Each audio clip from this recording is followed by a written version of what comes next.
So let's just okay, I'll just recall it. Say, in some sense, let's say, suppose we are interested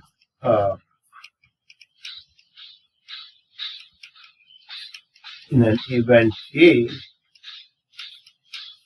occurring in experiment.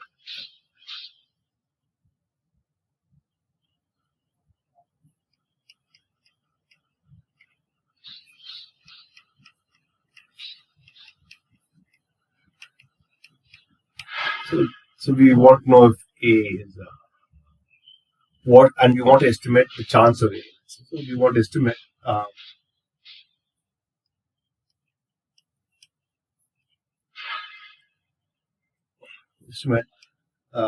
chance of A. So that is, I'll write it down as estimate value P, which is equal to the probability, what we will think as the probability of X, probability of A. Or if you ask somebody on the street, they might say, what's the chance of occurrence of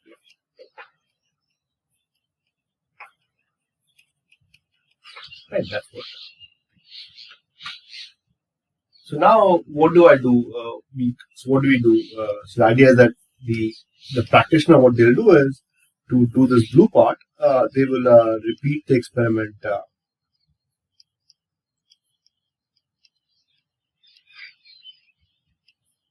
n times.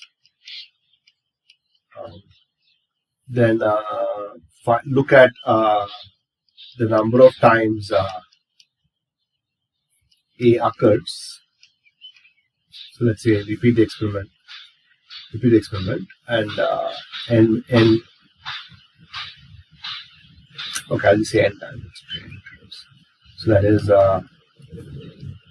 conduct n trials of experiment. So we n trials will be a little bit more careful. I'll just say n independent trials. Okay.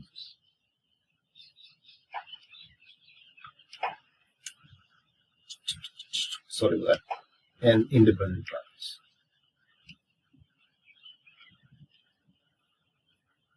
So so number of times A occurs in so what we will do is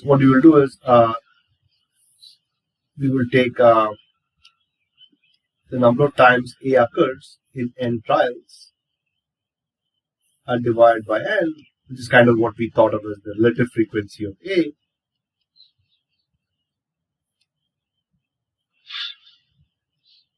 And that would be our estimate for P. So we'll call that as P. So that would be our estimate for P.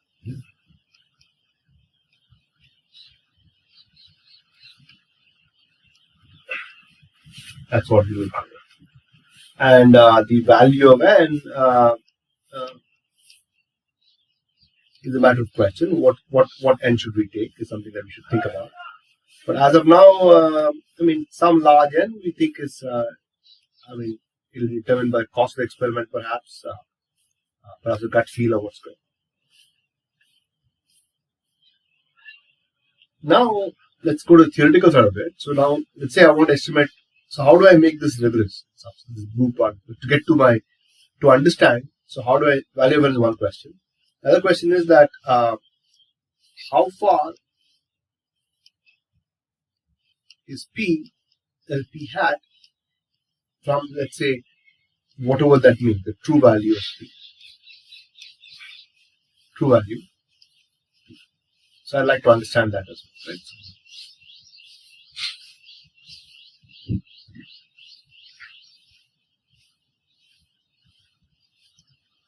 And in probability, what we do is we assume a certain model, and that gives a certain P, and then we run with it. But if you want to make a model, we have to get the correct P, and the correct P will only get if we know what from the P hat. That's all the data we will have.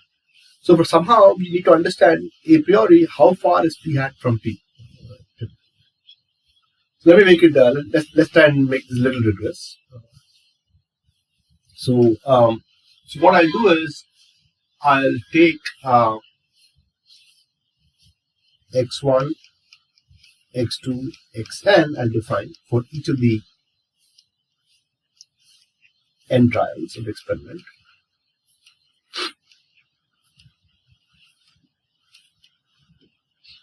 And let's say an independent trial of the experiment. And what I'll do is I'll say, let's say I'll call xi to be equal to 1 if A occurs, and 0 if A does not occur. Okay, that's what xi is. Okay. And what is this? What is this? If I rewrite this p hat in a different way, so observe that p hat is going to be what? The number of times A occurs, I can just write as summation I equal to 1 to n of xi divided by n. So a p hat is just the what in statistics you would call as a sample mean. You sum the xi's and divide by n. That's just what p hat. Exactly. That's what I'm going to do. So p hat just gives you the sample mean of the xi's. So a little fancy. Very nice. So now I want to know how far is this x hat is from. So that's the question I'd like to understand. How far is the p hat? So I'd like to understand, let's see.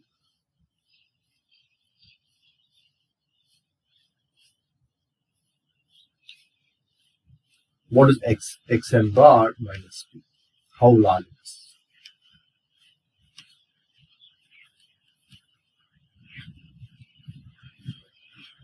Now, let's say the model is correct and the true value is p, is what we think of it. Then one observation we should do is the following. Keep in mind. So xi takes value 1 or 0, right? That's all. So, and they're all independent. They're all independent. And they're kind of Bernoulli, right? So xi's are all Bernoulli. So xi's are all Bernoulli. And what's the parameter of Bernoulli? So the chance that xi equal to 1 is going to be just the chance that A occurs. That's just probability of A, which is our little p. So xi's are all Bernoulli p. Right? So this is something to keep in mind. So all the xi's are independent Bernoulli p.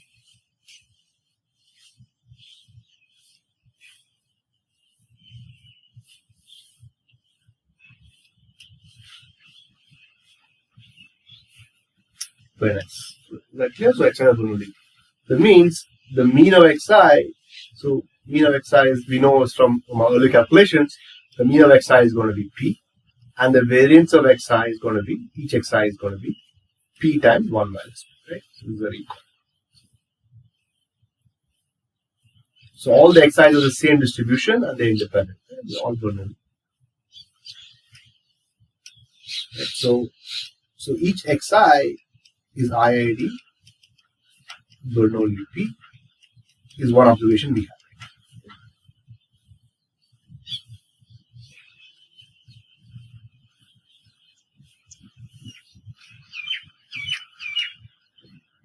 Oh, sorry.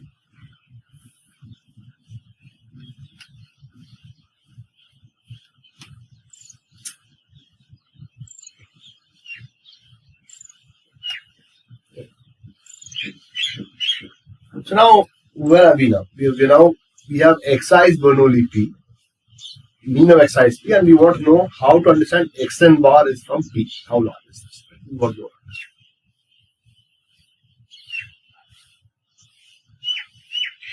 So now this is the, so in some sense xn bar represents the relative frequency, p represents the probability, and if you understand how the relative frequency and probability are related, then we know that our what we set up so far is a well-defined structure and so on. So a priori, you would think that xn minus p should go to 0 in some sense. If what we're doing so far is at all any relevance, this should be good. So let's try and do that. So we'll come back to this setup in a second. But let's now deviate a little bit to a general theory. Okay? So let's not deviate. Let's now. I'll try and show a theorem for you in general and try and see how.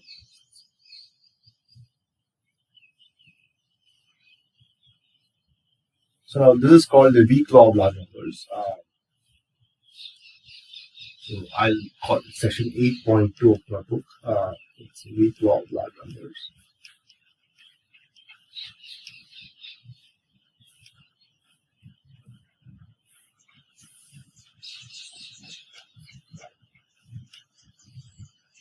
So here, what I will do is I'll write a general theorem down. So let's say that we will write a theorem down.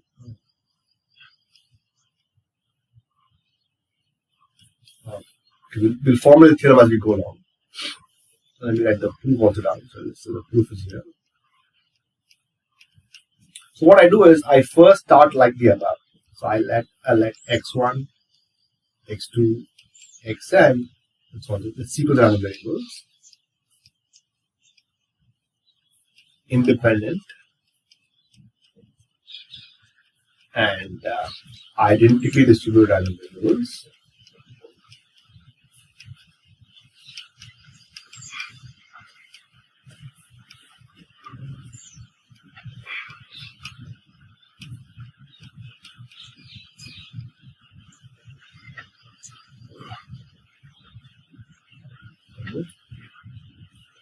Such that all I'll assume is only two things. I'll assume that E of x1 is equal to P, right? And variance of x1 is equal to sigma squared.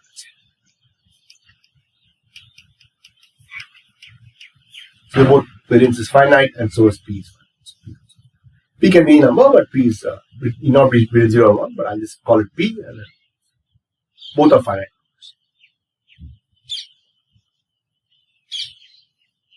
So now I'll show a general theorem. So let me just write the proof down. So again, given the motivation of the problem, let me look at xn bar, which is just going to be equal to x1 plus x2 plus xn by n.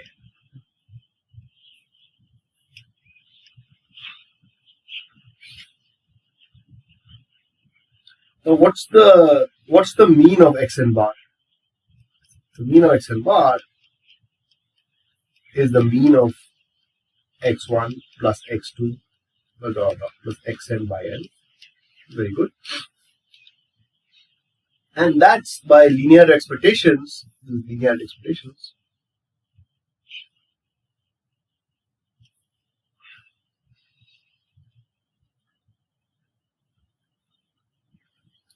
Expectations is just going to be the sum from I equal to 1 to n. This 1 over n comes out. So 1 over n outside. And then I have E of xi. Right?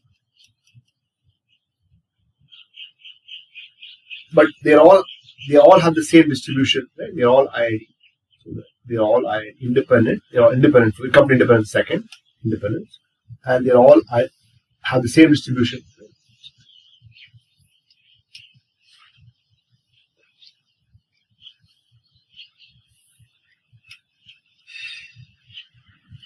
So this implies that since they're IID, so I'll call this IID, then independent and identically distributed. Let's call IID. So I just call this as IID.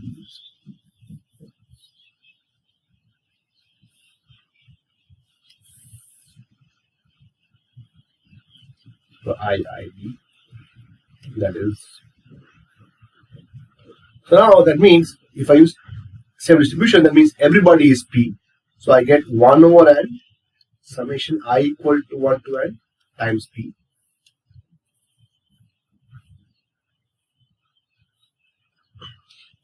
And that's just P.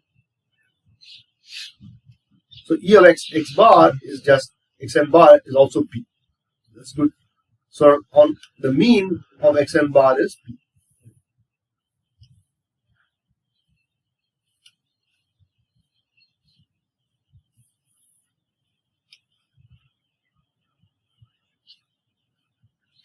Very nice.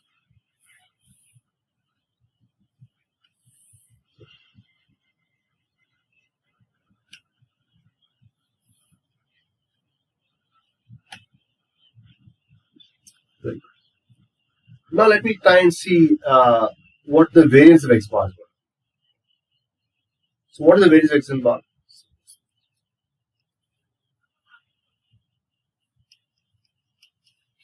X bar is what now? Is the variance of x1 plus x2 plus xn by n. That's what the variance is.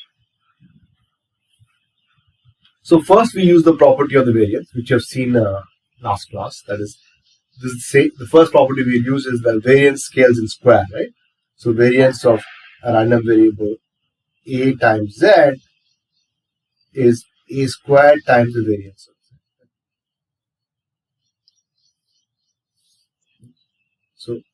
So we use that fact. And then the first thing we'll do is we'll pull the n outside. So it's 1 over n squared times the variance of x1 plus x2 plus xn. So we'll think of random variable as the sum of xi's, and I'll pull out the 1 over n as n squared. Now we also know that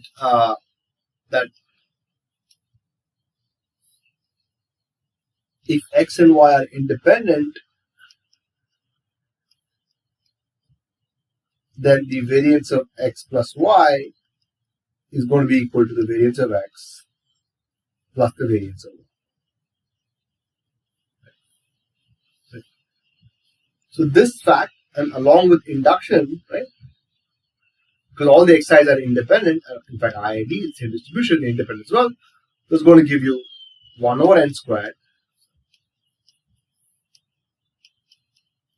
the sum from I equal to 1 to n of variance of x. But variance of x1 is what? The variance of x1 is sigma squared. So it's always going to be equal to sigma squared by summation I equal to 1 to n sigma squared by n squared. N squared sigma squared by n squared. So it's going to be sigma squared by n. Very nice.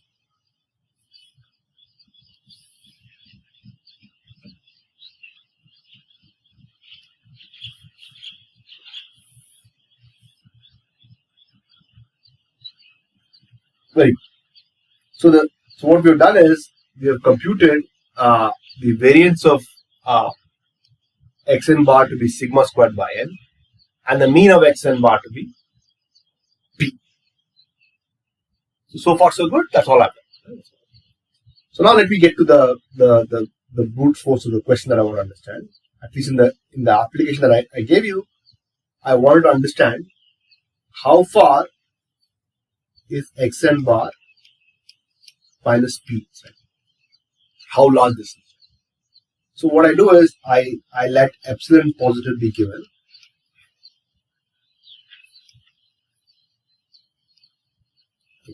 And I want to understand the probability that this number is bigger than epsilon. So I take a number epsilon I want to know that can this be larger than epsilon. So the stronger the result is, if epsilon is very small and I get a good estimate for probability xn bar minus p, then that's like a strong result. I mean, I know that if I get a good decay rate, then I know it's in terms of n, then I know exactly how close xn bar is to p. Right. So now I have this. So let me try and estimate that. So how do I estimate that? So now probability of xn bar minus p is bigger than epsilon, right? This one. So let epsilon be given.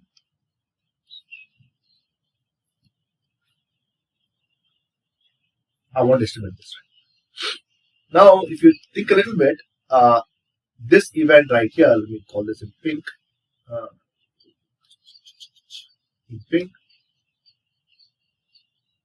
Is the same as the event. I can square both because they're non-negative. I can square both inequalities. xn bar minus p is non-negative, epsilon is non-negative, so the same as epsilon squared as well.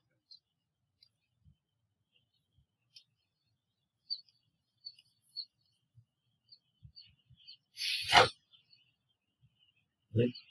Now I have two non-negative sides. Now, I just squared them so I have to get the computation done correctly. But what is going to be, now you can use Chebyshev's inequality. Right? You can use Chebyshev's inequality. We discussed last time. Or even Markov. Why Chebyshev? Let's do Markov.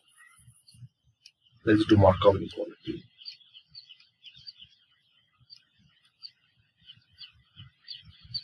So that says the random variable is bigger than a constant is less than equal to the expectation of the random variable, right? Which is random variable in question is that mod xn bar minus p whole squared, right? Now this in blue because I'm always writing this in blue.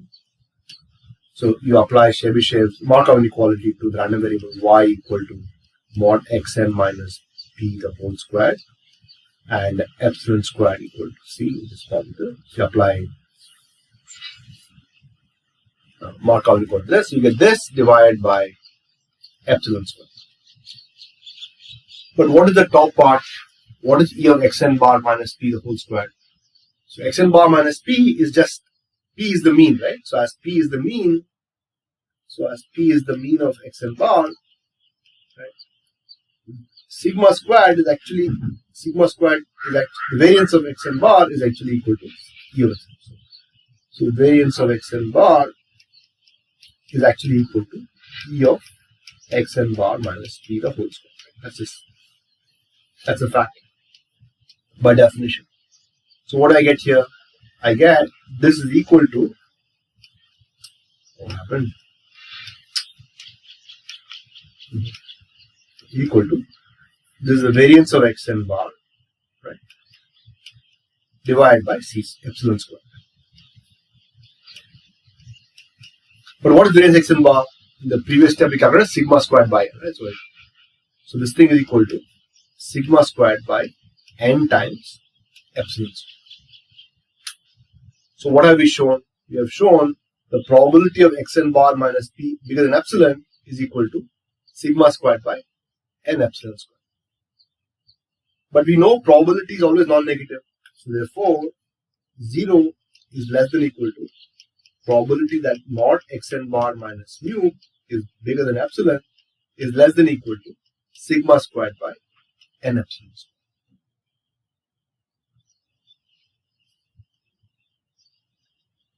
But what is this going to give you now?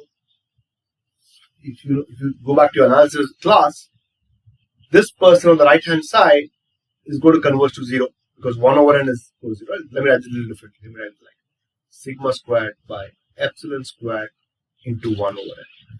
So we know 1 over n goes to 0. Sigma squared by epsilon squared is a constant. This is a constant sequence converges to 0. That means this quantity is going to go to 0. So this is the analysis 1 exercise. Right? Let's call this a star. Star will imply the following, that the limit as n tends to infinity, the chance that probability xn bar minus mu is bigger than epsilon goes to 0. That's what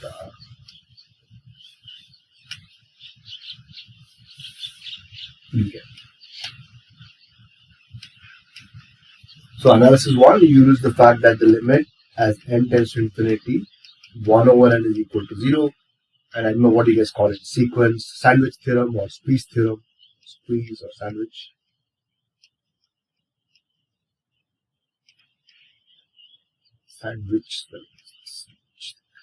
Sandwich theorem, along with star, will tell you that this limit is 0. So that's the fundamental result. That is, what we have shown is, the theorem is that limit as n tends to infinity, so the limit as n tends to infinity, this is equal to 0. It's a very powerful result. That is, for any epsilon positive, make it blue perhaps. any epsilon positive, the chance of finding my xn bar minus p away from epsilon converges to 0. So this is called the weak law of large numbers. This is called the weak law.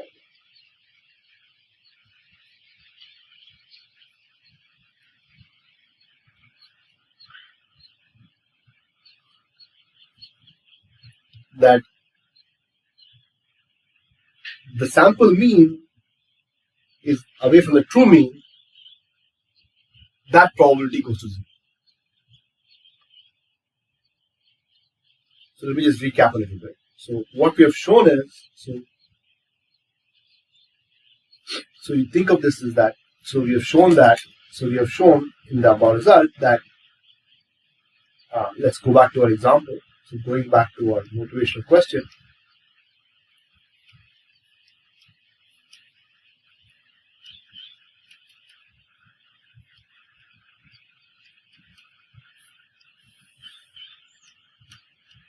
so what about the question? The question was the following. The question was that I'm interested in A and looking at P hat, right? My P hat was this one. So let me call it as a, let me first copy this.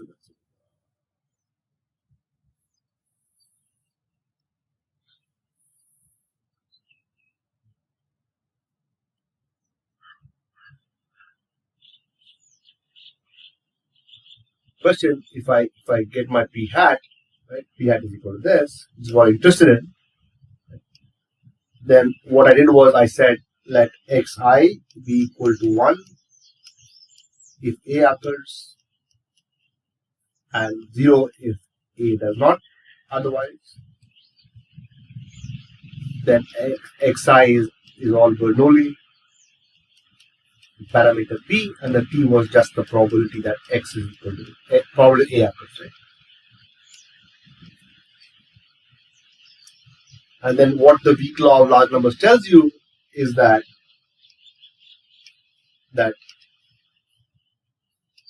you look at xn bar, you look at epsilon be positively given, you look at xn bar minus its mean, which is just the value P, bigger than epsilon converges to 0 as n goes to infinity for every epsilon positive. So that's what the weak law of large numbers tells you. So weak law of large numbers.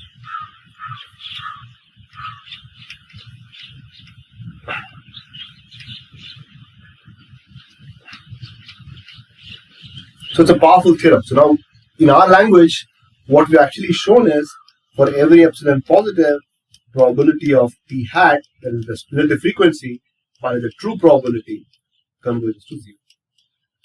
As n. So this will write in purple.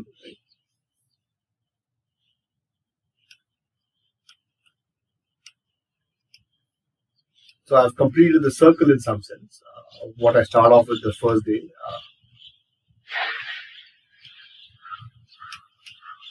That is what I've actually shown is that is the relative frequency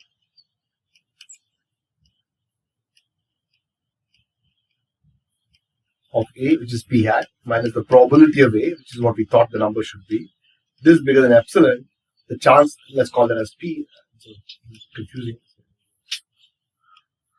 Some number P. Some number P, which you have in mind. The probability of this converges to 0 as n. Very nice. So we quickly sort of recap this thing.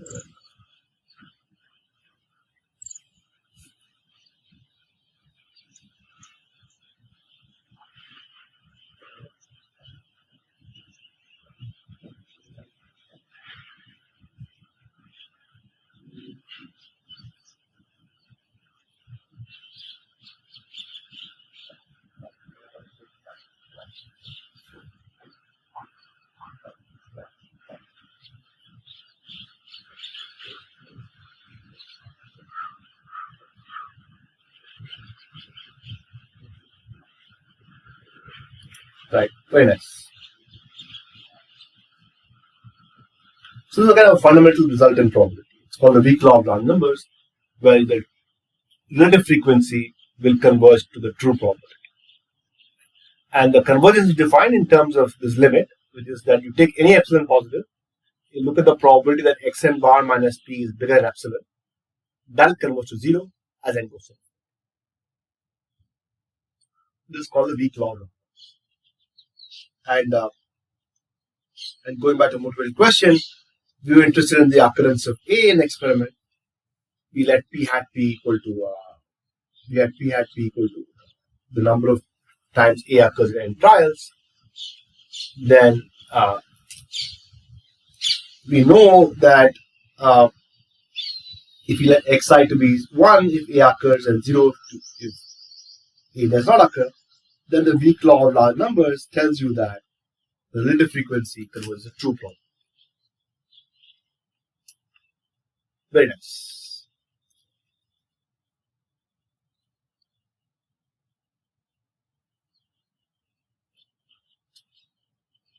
So why is this called weak law? It's because there is something called a strong law, which you learn in probability 2, which I will not go into today. But I just want to explain the statement a little bit notationally. I'll stop for the moment first.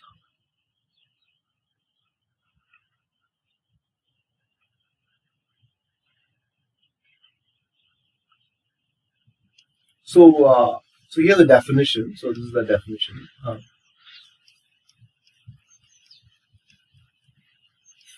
This is called convergence in probability. So you have in real numbers, you know convergence to a real number. In random variables, we have a notion called convergence in probability. So what you say is that let y1, y2, yn be a sequence of random variables.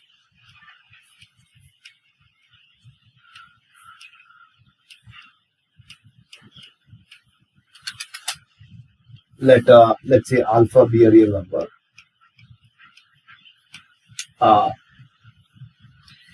We will say yn converges in probability to alpha. That is, we'll just say this. We'll say yn converges in probability to alpha.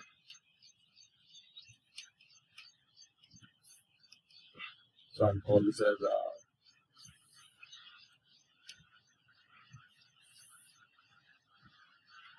blue.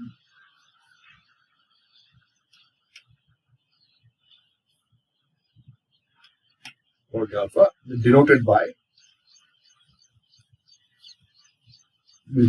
this. That is the. So we write it down. We move it down. What I want to say is that this notation